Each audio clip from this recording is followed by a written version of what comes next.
Merdeka belajar wujud yang nyata.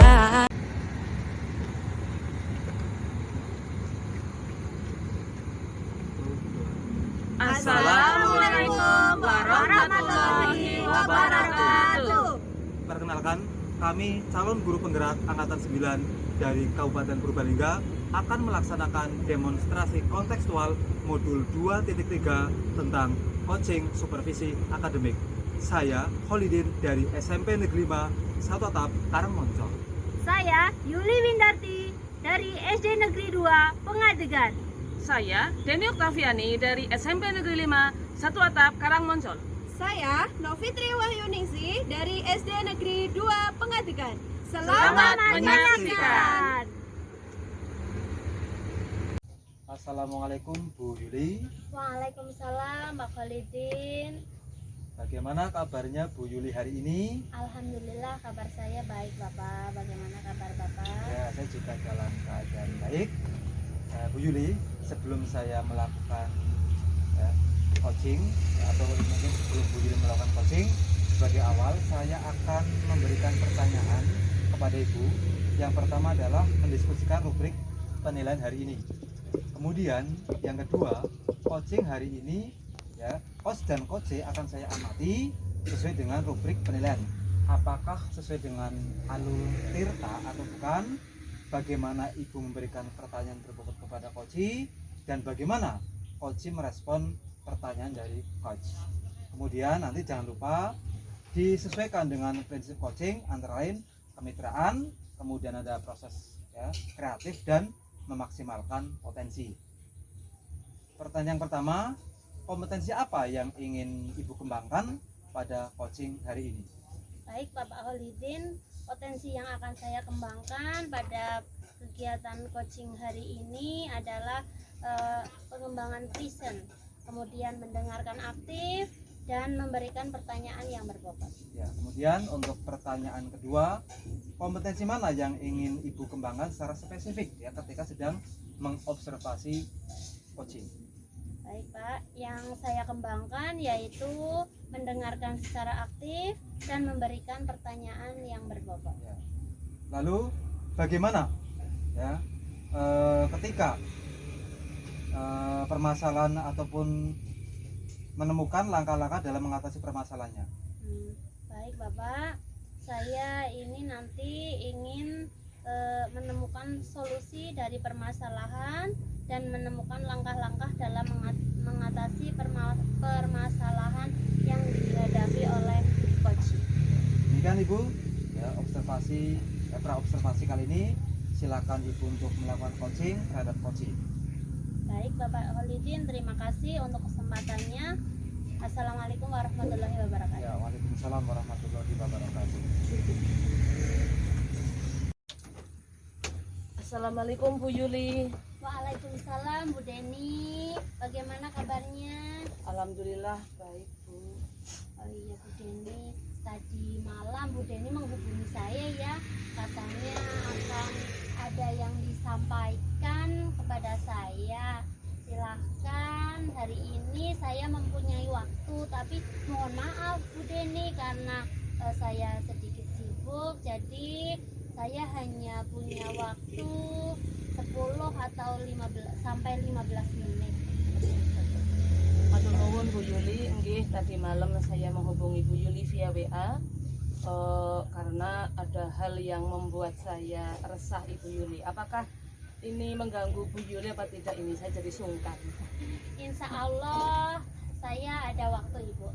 Silahkan disampaikan apa yang ingin disampaikan oleh Bu Deni, monggo saya siap mendengarkan.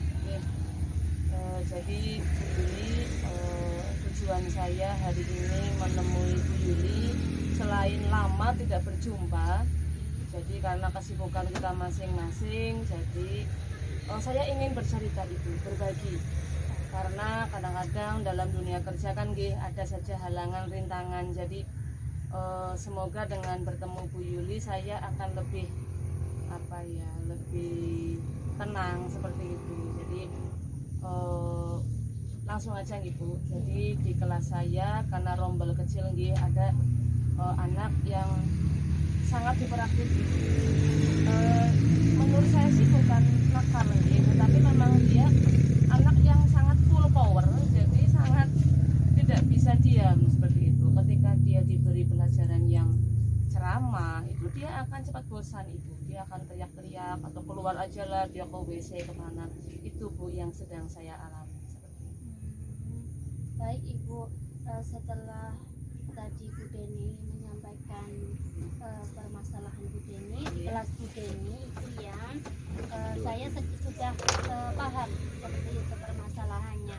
Kemudian bagaimana perasaan Bu Deni ketika melihat anak atau murid Bu Deni yang memiliki sikap seperti itu Bu? Tentu saja saya sedih Bu, karena anak tersebut kan tidak bisa fokus gitu dalam pembelajaran. Bagaimana dia mau fokus ketika belajar saja dia tidak bisa tenang seperti itu, tidak bisa anteng. Jadi itu menjadi tanda tanya besar dalam pikiran saya, ini bagaimana anak ini takutnya ke depannya, kan saya punya kekhawatiran gitu, ke depannya akan gimana. Mungkin ini baru kelas 7, tapi nanti takutnya di kelas 9 dia akan mengalami kesulitan karena perilaku tersebut. Baik Bu Deni, yang membuat Bu Deni khawatir itu di perasaan Bu Deni itu bagaimana? Ya, karena ketika anak ini hiperaktif itu, dia kan tidak bisa tenang.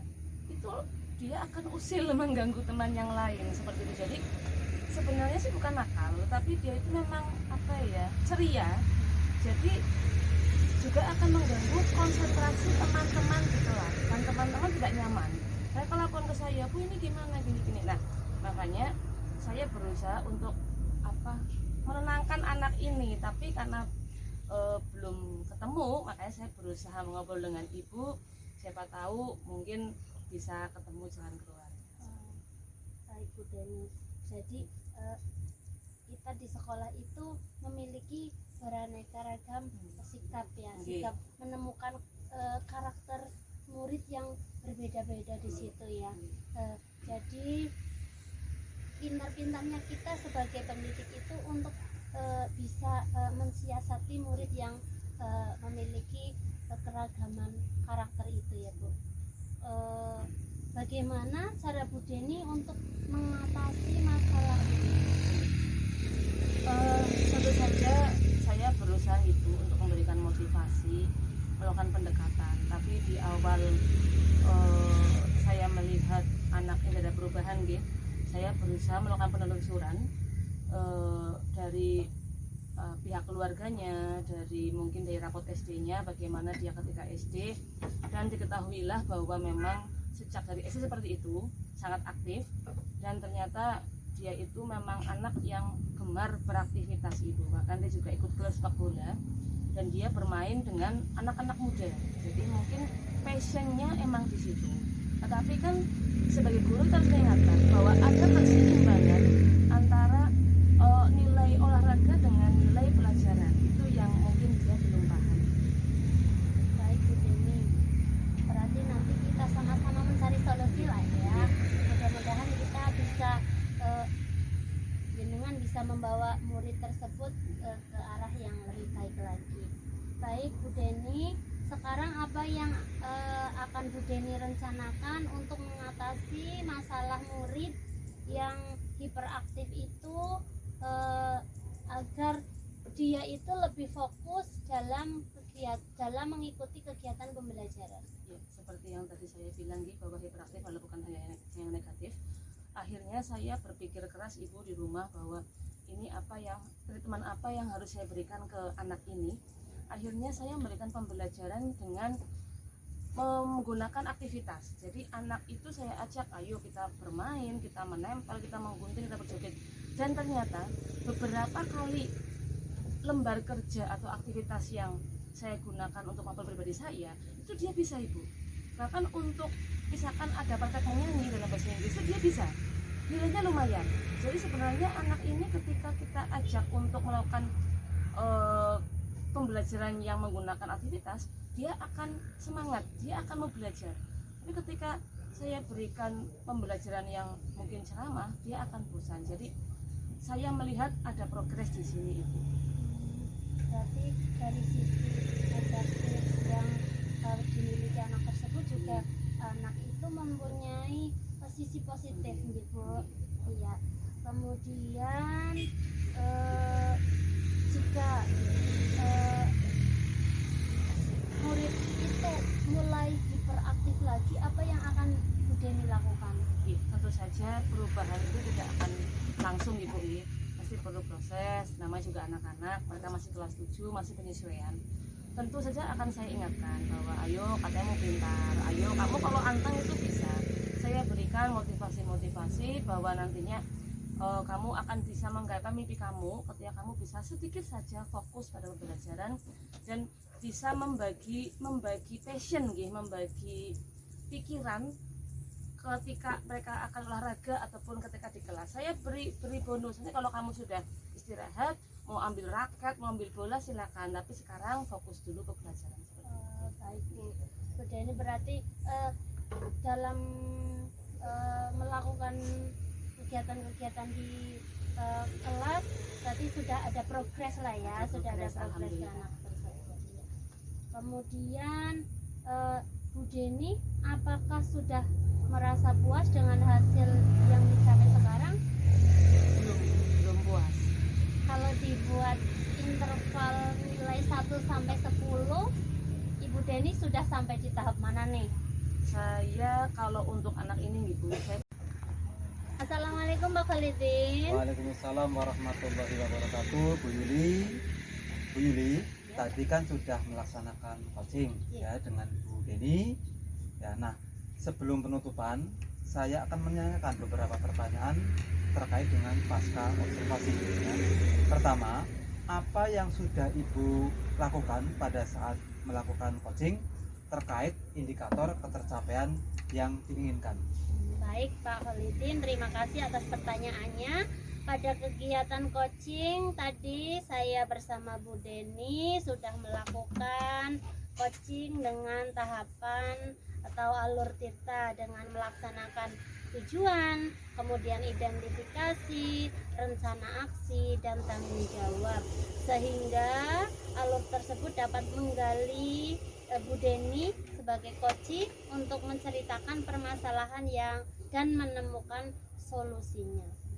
Ya, oke Bu Yuli, menurut saya sebagai observer dari Bu Yuli, tadi proses coachingnya sudah berjalan dengan baik ya, dan juga sudah sesuai dengan prosesnya, yaitu menggunakan alur tirta ya. Saya juga sudah ya, tadi Bu Yuli sudah berusaha menggali ya apa yang ya, menjadi permasalahan dari coaching ya. Tadi juga sudah dilakukan sesuai dengan prinsip coaching ya. Pertanyaan terakhir Bu Yuli ya, kompetensi apa yang ingin dikembangkan berdasarkan hasil dari melakukan coaching tadi? Pak Khalidin, kompetensi yang ingin saya kembangkan adalah saya ingin lebih bisa lagi memahami dan melaksanakan coaching dengan lebih baik lagi, seperti itu Pak. Ya, demikian Bu Yuli observasi yang kita lakukan pada hari ini. Mudah-mudahan bisa bermanfaat bagi kita, bagi rekan guru dan juga anak didik kita. Ya. Assalamualaikum warahmatullahi wabarakatuh. Waalaikumsalam warahmatullahi